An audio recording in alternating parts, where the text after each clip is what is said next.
আসসালামু আলাইকুম এভরিওয়ান। যারা ড্রপশিপার অথবা রিসেলার রয়েছেন তাদের জন্য একটা আপডেট রয়েছে।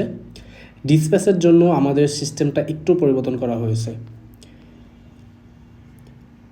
এটি হচ্ছে আমাদের আপডেটেড সিস্টেম।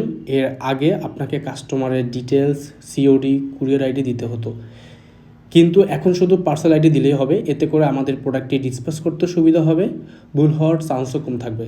অ্যান্ড এর সাথে আপনার কাস্টমার ডিটেলস আমাদের দেওয়ার কোনো প্রয়োজন হবে না। এটি হলো আমাদের পুরাতন সিস্টেম, যেখানে আপনি ড্রপশিপিং বা রিসেলিং করতে গেলে আপনাকে কুরিয়ার আইডি, সিওডি এবং আপনার কাস্টমার ডিটেলস দেওয়া লাগতো। তো এতে করে আমাদের ডিসপ্যাচ করতে একটু অসুবিধা হতো, কারণ সময়টা খুব বেশি লাগতো। এছাড়াও দেখা গেছে অ্যাড্রেস বা সিওডিতে একটু ভুল হতো বা ভুল হওয়ার চান্স থাকতো। তো এখন এসব হ্যাসেলের আর কোনো দরকার নেই। আপনাকে শুধু আপনার পার্সেল আইডিটি এখানে দিতে হবে। তো এখন আমরা অনেকে জানি না যে এই পার্সেল আইডি আমি কীভাবে বের করব বা কীভাবে ক্রিয়েট করব বা কোথায় পাবো। সো যেহেতু আমাদের courier partner state fast, so আপনাকে স্টেট ফাস্টে যেতে হবে। সো স্টেট ফাস্টের ড্যাশবোর্ডে আসলে আপনাকে পিক আপ রিকোয়েস্ট অপশনে যেতে হবে। এখান থেকে অ্যাড পার্সেলে যেতে হবে। অ্যাড পার্সেলে গিয়ে আপনি আপনার গ্রাহকের আপনি আপনার কাস্টমারের নাম, এখানে নাম্বারটি দিবেন আগে, যেমন 01331। সো দেন আপনি আপনার এখানে নাম দিবেন, কাস্টমারের অ্যাড্রেস দিবেন, কাস্টমারের লোকেশন এখানে সেট করে দিবেন। ঢাকা হলে ঢাকা, ঢাকার বাইরে হলে সেটি।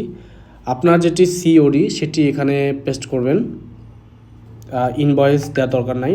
নোটে আপনি যদি কুরিয়ার রাইডার থেকে কিছু বলতে চান, যেমন একটু তাড়াতাড়ি দেওয়ার চেষ্টা করবেন অথবা এক্সপ্রেস ডেলিভারি, এটি আসলে পুরোটাই কুরিয়ার কোম্পানি হ্যান্ডেল করবে।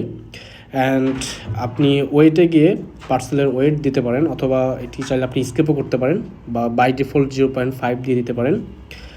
যদি এই পার্সেলটি আপনার এক্সচেঞ্জ পার্সেল হয় সেক্ষেত্রে আপনি এখানে ইয়েস সিলেক্ট করবেন, আর যদি এক্সচেঞ্জ পার্সেল না হয় সেক্ষেত্রে নো।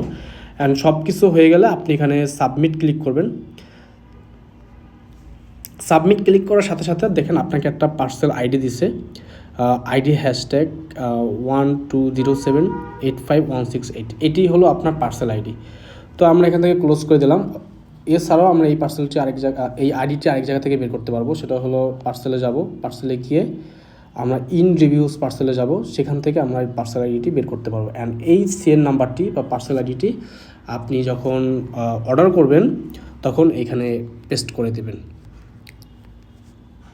আশা করি এই বিষয়ে সবাই ক্লিয়ার। যদি কারো কোনো প্রশ্ন থাকে তাহলে আমাদের হোয়াটসঅ্যাপ নাম্বারে কন্ট্যাক্ট করবেন। আমরা চেষ্টা করবো জিনিসটা ক্লিয়ার করার জন্য। ধন্যবাদ সবাইকে।